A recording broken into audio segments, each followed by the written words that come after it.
Hello, hello, everyone. Welcome to a Tea with Trina. I am excited to be on with you on a Wednesday today, and I'm going to talk about a little bit about being on today instead of tomorrow in my share today. Before we get into the topic today, I'm having rooibos green tea, and I'm going to sit here and have this tea today and enjoy it while we're talking.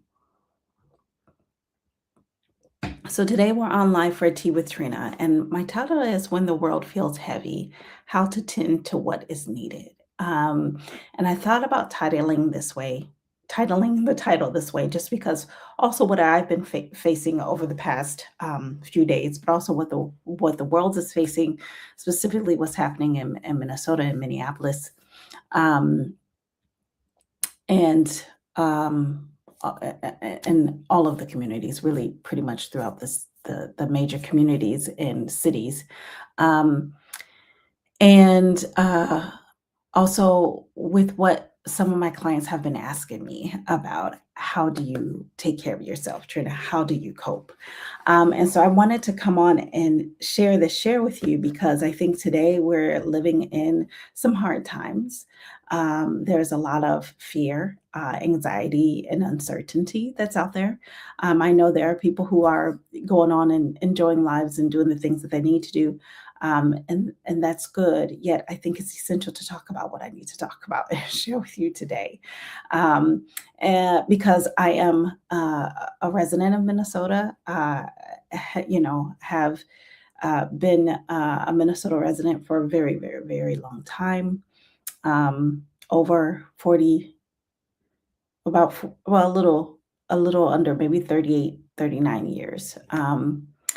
And I think that, you know, what's happening now in Minnesota with agents harming people, taking lives, and doing things unlawfully, and people standing up and protesting and, stepping into legal action.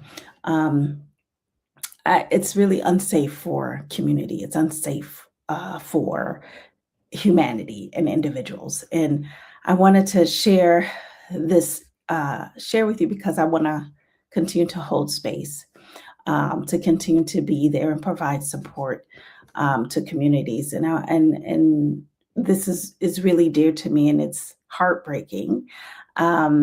And it's happening, and it's causing people to feel unsafe, and it's causing a lot of chaos. And I know that a lot of people and a lot of you feel the weight, you feel the tension. You see the stories that are taking place. You see what actions are being made. You see who's looking for support, who's looking for safety, who's looking for belonging, really, right? And support.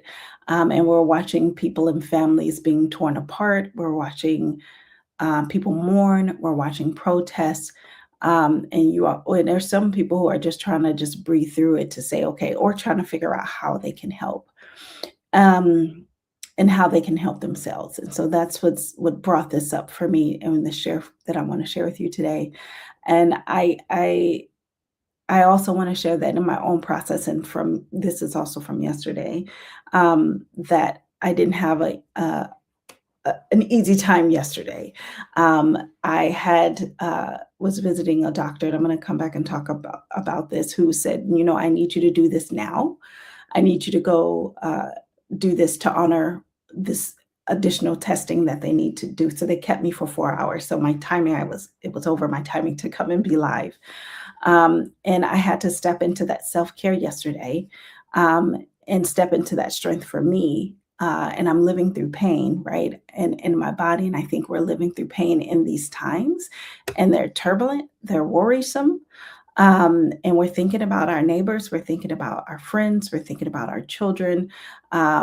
And there's a lot of anxiety around it. I had a lot of anxiety around, navigating the pain that I've been navigating in my back.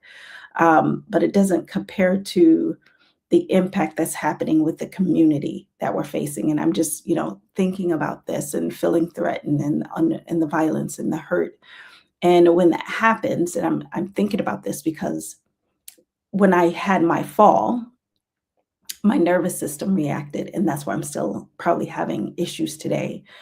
But when all of these things are going on in a community, people's nervous systems are activated. And you are feeling that in your body. You're looking at what's happening in your community, what's happening to humanity, and then there could be fear, there could be anger. And it's really important that when that comes up, you pay attention to it, okay? That you allow yourself to see it, um, to name it, uh, and to not get stuck in that moment, but to feel it and care for yourself in a way that provides clarity for you and what you want to move forward and step into next.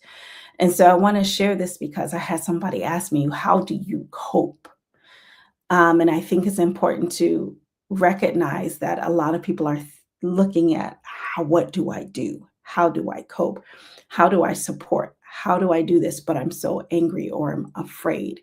And number one is really acknowledging where you are, the feelings you're having, and to name it. Two, it's important to breathe deeply. You know, you can practice for it breaths for in, for hold, for out. Um, you can practice in for 4, out for 6, as far as taking in breath and exhaling for 6. Um, and when you take in a breath and you exhale, let your exhale be longer than the inhale, right? And just spend time with breathing and your breath, right? To allow your body to soften, to allow yourself to maybe relax in a moment, to help yourself get to a place where you can think a little bit clearer, if that's where you are right now. And it's important, like I mentioned, to name your experience, name what's going on for you. You can say it out loud. You can say, "This is heavy. This is hard for me right now. This feels frightening. I'm hurting. My community is hurting." And then think about what you can do in the moment, right? What maybe one small thing you can do to be helpful? Is it something helpful for you in the moment, for you and your body now, like getting a cup of tea, sitting with me, listening, talking through this? Okay. Is it sending a message of support to someone who you know that is in need of some kind words for the day? Is it heading out and maybe doing a volunteer, some kind of action out in the community that would be helpful? I do know of folks who go to schools and provide lookout support. That's something that can be done with a whistle to say, "Hey, this is what's going on in our community, and I want to alert my neighbors too." Um, these are, acts of things that you can do, like from taking care of you to the cup of tea, breath, sitting with, to going to support your community in a way that's helpful, right? So this is not like something that you're pulling together just out of not knowing what to do, but what I'm trying to say is to really think through some steps and some things that you can take, and then move forward in the ways that are thoughtful, that are acts that you can do that will be helpful for you or helpful for your community. And some people need to take a moment to rest, right? To take care of their bodies in the moment, to not burn out. So if you're the person who's been always on the go, always on support, providing this help for their help in another place, maybe it's a moment for you to take a rest, maybe in the afternoon to breathe, so that you don't have burnout, but to take care of you, take care of family, or take care of something that maybe one person is in need of. Take a meal to someone, right? Something that you can do that will be maybe a smaller act or something nourishing or something restful for you. And I think it's important to do this because when we start to act or build from exhaustion, or build from fear, or build from anger, we're doing that in a way that may not be as clear, right? Which may not bring in the full or complete the fullness of the outcome that we're looking for, right? We may not be able to complete and get to the outcome that we're looking for if we're building from exhaustion, if we're building from fear, or if we're building for anger. But how can you slow down a little bit in this time and think about ways that you can build from knowledge, ways that you can build from awareness, ways that you can build from rest so that you can see yourself, see that through, see yourself, your energy to allow you to see yourself through the end, to endure and be able to do more of the support work that you want to do. Okay.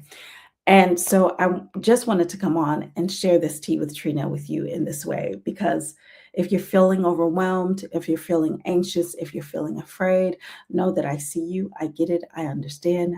I am holding space with you. I am sitting with you. And I want you to know that your feelings are valid. And I want you to know that you are in this moment, I'm here with you. In this moment, your needs are valid. Uh, Self care and taking care of maybe what you want to see happen, that's valid. And it's important to be able to take care of yourself so that you can be a part of what you want to see happen. Because I think the self care, taking care of self, and doing the deep breathing and naming and deciding and clarity of where you want to go from here is important. It's a way that you can contribute to the outcome that you want to see. So I want to encourage you to take the time that you need to do the processing that you need. Do some self care, some self love. Hold yourself gently in these times, because I understand that some people are tired and weary. I also understand that you are brave and courageous. And I honor those who are speaking out and stepping out and sharing, and doing all the things to help to keep the community safe and keep individuals safe. Um, I honor you and I see that. And I'm so grateful for you stepping out and doing that kind of work. And taking care of yourself and doing the love and work and support work that you're doing with compassion is so important. Is so important. So I wanted to come and share this tea with Trina when it feels heavy. How we tend to what is needed is important. So make sure you're taking care of yourself, taking care of those around you, which I know you are. And I'm holding space, sending love, and I'm so grateful for you. Thank you so much for tuning in for this tea with Trina, and we'll talk soon.